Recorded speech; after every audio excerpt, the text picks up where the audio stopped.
Hey everybody, welcome back to Ready Steady Play, where we are now giving our final thoughts on this game of Escape Plan, which we've just played. In which, here are the final scores. Unfortunately, Ollie was eliminated on the last round. I don't like this game. Lost, I don't like it. Losing sucks. He won the practice game, it should be noted. Oh, that's true, you did win the practice game. Yeah, so that means my scores averaged out at 0.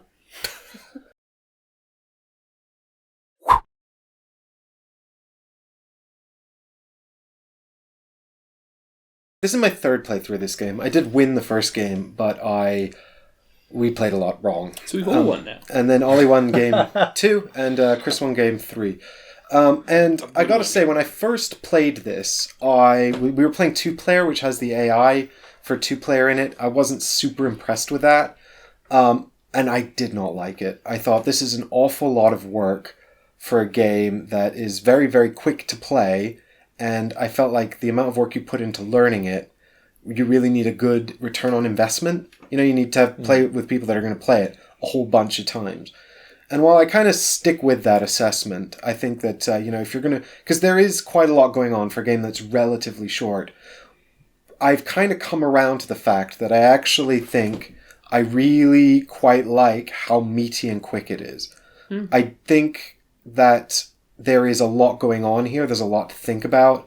It is... Actually, it's essentially sort of a lot of Euro mechanisms to think about under sort of intense stress, because you don't know where people are going to put tiles. You don't know what locations are going to come out in what places. You don't know if they're going to lock tiles before you get there. You don't know if you're going to have enough money to get to the exit and when people are going to exit. You don't really know if you're going to necessarily be able to get these lockers when you want.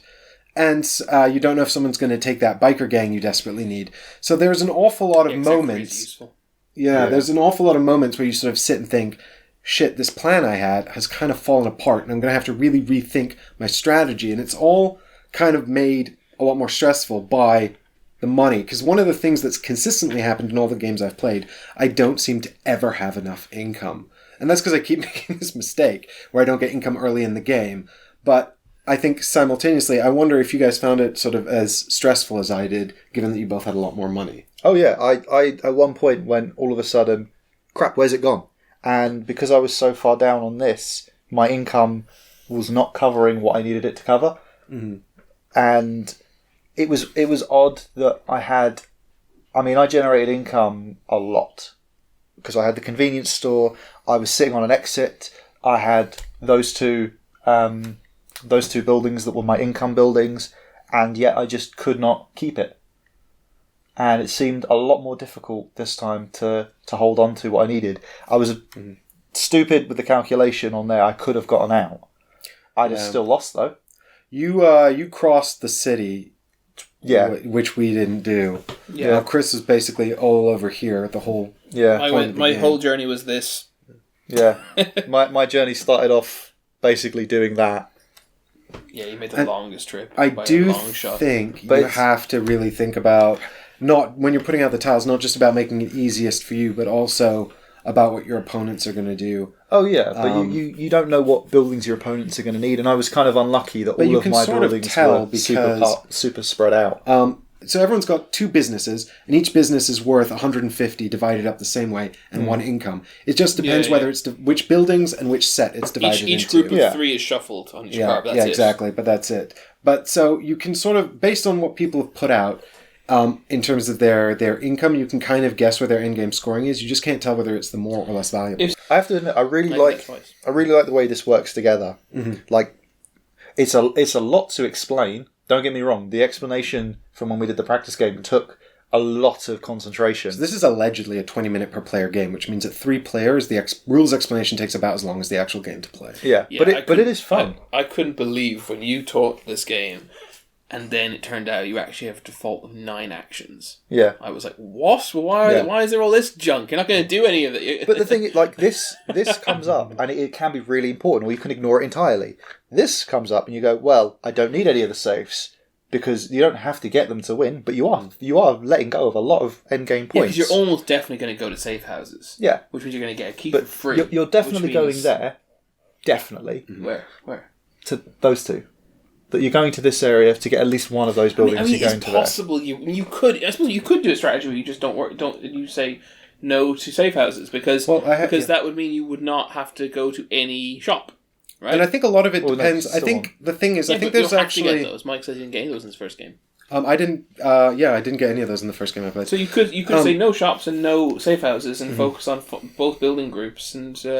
I guess. I mean that. Try it. I don't know. There's a lot of. I think there's a lot of potentially viable strategies here. But I think what it is about is it's actually keeping your strategies flexible based on the timing and the orientation of the cards. Like if you could get if a couple of exits come out in the first round and one of them closes, you could actually make a game of just going back and forth between the exits, taking income and these money tiles, and that would actually be really profitable. Yeah, Actually, Yeah, we never actually used any of these, did we? Yeah, but they came out. Didn't someone take income from it? No. I took income, but I took it from that one. Yeah, we took income from exit number 1, but actually the reason we didn't use those is because they didn't actually come out until the final round. How many did you draw? Did you just top it? No, it's equal to your contacts. Okay. Yeah, I And mean, you also get a contact it's not card. crazy efficient, I suppose. Just getting a bit of. Well, you don't need a key. Yeah. I mean, they're not as valuable as those lockers, but you don't need a key. And if you are at the exits, that can put you in a really good place. Yeah, But but only if the exits are close together. Yeah, but again, you have some agency over that, depending on how the tiles come out and where you're in the turn order. And I think that's the thing. There's because there's sort of an element of random chance in the contact deck, and I actually find the contact deck is the biggest element of random chance in the game, because some of them are... You don't think so? No, I don't think so. What do you think is the biggest random I think element? the lockers and these. No, because the lockers give you this chance to draft. Yeah, but not necessarily. I mean, I chose not to because I wanted to buy 2 pieces of equipment, but I could have just taken the top one at the very start of the game. It brings up my biggest criticism of the game, which is a weird amount of luck in it for a heavy Euro game. I mean, I got really lucky with the placement of. I mean, I know you guys helped place these, right? yeah. But you don't. It's secret information. Exactly. There is. I didn't. There was no skill involved in my crazy efficient moving. No, but I do like this mechanic where it's like, right, you've got to match tiles together. You can only put a new tile down if there are 2 tiles that it could legally fit against. Yeah. And what Mike did later on in the game, where I was putting that down, was like, right, I have extremely limited ability to move this, but I still managed to get it down in a position I was happy with, kind of. But I never went there. Well, I never went there because the movie theatre was worth less to me by the end of it than the art gallery, you mean?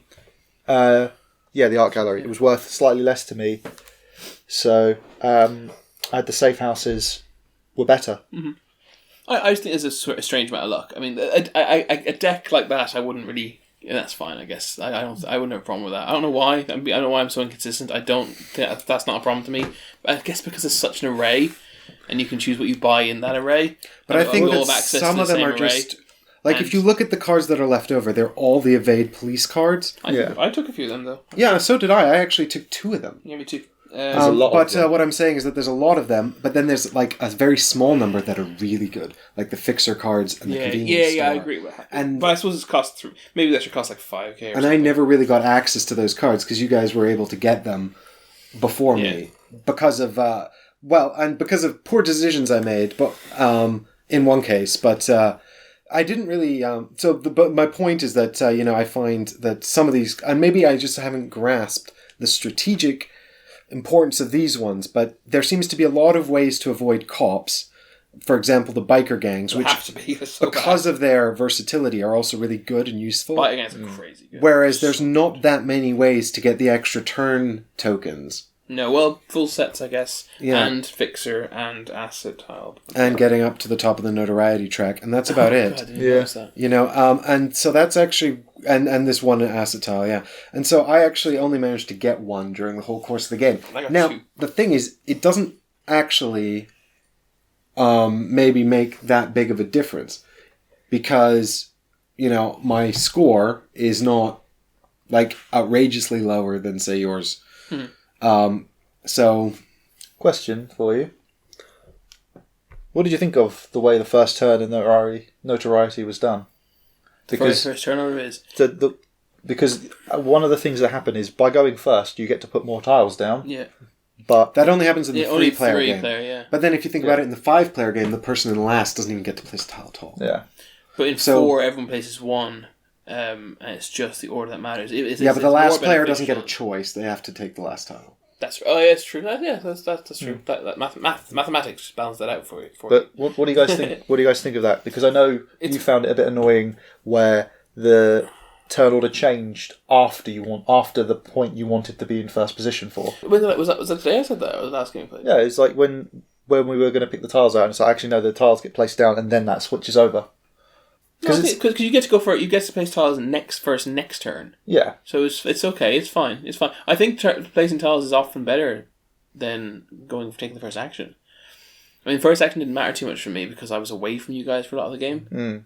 I think taking the first action can be very good too, though. I think placing the tiles is more important. I think the turn order thing's a little funny, but I don't think it's bad. But I think it's probably actually a good thing that he changed it when it happened when it does, because it'd be a bit too powerful to place the first tile and have first turn immediately after the placement. I think it's a very conscious decision, which makes a lot of sense. I quite like the mechanic as well, where if you're tied for notoriety, you just swap positions. Yeah, that's really good. I like the fact that being in a tied position does not mean, well, your turn order is just static. Yeah. I actually really hate games that do that. I was quite impressed with how that was done, because that's pretty. there's not many games where it's that straightforward to grasp and yet can. I actually, just for the record, I really like it. I think it's awesome. I think my only complaint is that the weird amount. It feels like there's a heavy amount of luck in it. Which is an odd feeling for. Yeah. This is actually the first Asserta game I've played. I have this book, but have not yet to play it. From what I've heard of Asserta and from what I've seen online of Asserta's games, it feels like weirdly light. And not light. It's not a light game. It feels light for what I was expecting. Although we've discovered we have different definitions of heavy and light, don't we? I don't know if we have time to get into that right now. No, I know. I'm just saying. But it doesn't feel like what I was led to believe that Asserta game would be. Although, as you said, it allegedly is his lightest game. But it's very satisfying. Now that we've gone through the process of playing it 3 times, or I have gone through the process of playing it 3 times, and I know these mechanisms quite well, I think I would actually I'd really like to play it more. I'd really be happy to get it out and play it, but I don't know how excited I would be to play with a group of people that have never played it before. Yeah, I as much as I want to play more of it, there's a niggling part in the back of my brain concerned that it has a finite kind of number of ways of playing out, and that you see them all after like 10 games or so. I mean, I think the mission cards help.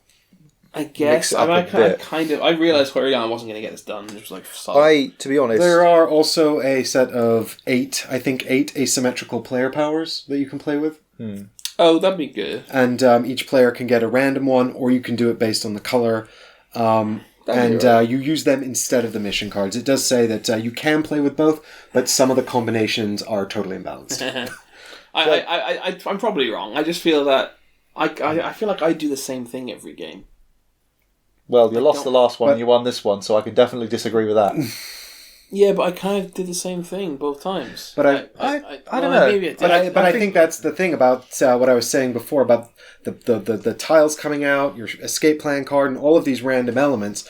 Sort of, they require, like you were saying, you were sort of lucky that all the buildings you needed came out on this side of the board. Yeah. But I don't think that you can rely on that happening every time. No, that's very true. And because I had quite a different play style after that, because the first game I had no notoriety the entire thing. I guess I must have had a play style because I had like 1 contact card last time I played, and I got 4 this time, and I was stretched for money last time. I had plenty of money this time, so I guess I must have. I don't know what I did differently. You got to watch the episodes back. I guess I'm an intuitive gamer, and I just kind of do what I feel I want to do at the time. I guess I don't plan. You're like, I went with my feelings last time, and I went with my feelings this time. I used the same thing. I feel like I'm sounding crazy negative because I started with a negative, but I really like it. I think it's really fun. I'm just I've gotten my own copy off the back of playing this. That was quick. and I came into this this playthrough this evening. I finished our second playthrough going, I'm almost definitely going to sell this. Then I filmed the rules and setup, and I was like, I actually quite like a lot of what's going on here. I'm not sure. And off the back of this playthrough, I'm actually going to keep it. So yeah, I think that that speaks volumes about it. I think it's definitely an oddity, but it's something it's an oddity because of the weird. Because of the weight and the length. The weird weight to length to euro to random mechanics. Chance. It feels like there's sort of a lot of oddities about it. There's a crazy amount going on in it for what it is. Like I said, you took so long to teach it to us, and then we played it really quickly. There are so many. Well, and that's one of the things about it. There's good, so much information that I feel like it's the kind of game as well where you're kind of like, oh, I could do this, I could do that. Like when I took the jet ski to get over here, I took that because it felt like a useful thing to have. But actually, I had like so many different ways to get over there. I could have used the helicopter action, you know. And when I was here, I realized that actually I was planning to use the helicopter action. And I realized that, or it was when I was here, I think. I was like, there's no fucking helicopter pads, you know. And I was like, oh no, you know. So there's a lot. Only I had a jet ski. There's a lot. It puts a lot of pressure on you, and it is quite stressful. But I think it does that in a really fun way. But I think that you have to be the kind of person that's sort of okay with that, because you could just devolve into AP. We didn't in either game though, really. Yeah, but we're playing with a schedule. Yeah. That hasn't stopped us in the past. That's true. You're giving away our secrets. My complaint that there's not my complaint. My fear that you'd run out of there's a finite number of plays. Possibly is unfounded when I think about it, because the same thing something else I said earlier on is I was shocked by how much there is to do and how little time there is to do it, and therefore you can't do it all. So therefore, you every playthrough you just don't have enough time to do everything, right? Pretty much. So therefore, by definition, there's loads of different ways of it playing out. Yeah, trying to do too much will cost you a lot. I mean, you can't. Did I go to every type of building? I no way I did. No, I never went to the hospital. Like I never. Well, I suppose I never went to the clinic or hospital, but I went everywhere else actually. I honestly slightly regret going to the hospital. Considering I ended the game with full health and a bandage. Yeah, I was like, that's $6,000. That could have got me out. I went to the hospital once, if not twice, in my first playthrough. My method for dealing with dudes was that, whereas this time my method for dealing with, like I said, I took my entire turn just in this space, which was super. That's so efficient. I got 2 safes and my 80 or 90 grand income. All without 80 grand income without ever leaving a space. So that I got so lucky with efficiency. It's such an oddity. I like heavy euros, and I like how much it crams into a relatively short experience. Like it's the length of a average normal weight game. Like, but with the satisfaction of a big crunchy euro, but also weirdly enough, some random chance thrown in. Mm-hmm. Like more than you expect in it. But I love it. I really want to play more of it. Yeah. What do you think? I'd play it again. I would try a third strategy instead of this one, which clearly didn't work. But I think that I definitely think that you can have a strategy in mind going into it, but you have to be flexible because there's so much stuff coming out that might affect you that you're just not sure about. I think you've got to sort of have a strategy and then look for opportunities and then sort of revise your strategy based on how the opportunities pan out, potentially. Oh yeah, no doubt. This has to be the recommended starting this sort of game, doesn't it? Even though I haven't played any others, absolutely, it has to be. I mean... because it's the easiest and quickest. Grab some friends. Should we briefly comment on the production value? I think it's fantastic. Yeah, it's awesome. It's amazing, yeah. This is the Kickstarter Deluxe Edition. It has metal keys. But the metal keys are great. The art's by Ian O'Toole. It's fantastic. You missed the section before we started filming where we were setting the board up and Mike was just like, I love this cardboard. Yeah. It's so thick. It may not be on camera. We'll find out. The thickness of the cardboard. There was a look in his eye. The first thing I said when I saw it was, "Oh, it's really big." Because I've seen pictures of it. It doesn't need to, the board does not need to be the size it is. It really doesn't. But it's nice. Yeah, I mean, you'll run into some game groups who will be annoyed because it takes up because they haven't got as much space, and they're like, "Well, this game could have been made for someone with my level of space." But they just didn't. Yeah. So anyone with small gaming space is going to be frustrated by that. Anyone who has enough space is going to appreciate the fact that it's bigger and therefore, more satisfying. Bigger, better, physically. Uncut. Yes, quite. Because there's a lot of information on the. So it's good. It's good that it's easily accessible. Like the fact that sometimes the fact that we sit like this is an issue. I can actually, apart from how much it costs to activate, which is pretty easy to ask you, I can see all the information on those. £5 grand, £7 grand, £8 grand. £1 billion. Yeah, $1 million. There's a pretty significant advantage to it being bigger.